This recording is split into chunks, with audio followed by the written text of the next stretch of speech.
reklamo mula sa MTRCB. Isiniwalat ng veteran showbiz columnist na si Christy Furman na umpisa pa lamang ng mga suspension ng It's Showtime dahil marami pa umano itong kakaharapin dahil mayroon pang patong-patong na kaso sa MTRCB.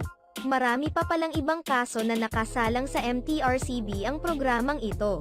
Nauna lang po itong kay Vice Ganda at Ayon Perez pero sa dami po ng nagrereklamo at nagpa-file ng kanilang complaint sa MTRCB tungkol sa programa, marami pang naiwanan doon.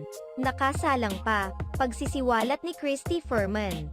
Iyan ay hindi po natin alam kung paanong maaksyonan. Kaya mahalaga na yung mga warning nung una, lalo na yung pagsasalita ni Vong Navarro nung June 3 ng salitang pag-aari ng babae, diba? Sakop kasi tayo ng MTRCB, hindi natin po pwedeng banggitin yung salita na nagsisimula sa letter T. Yun po ay talagang naroon pa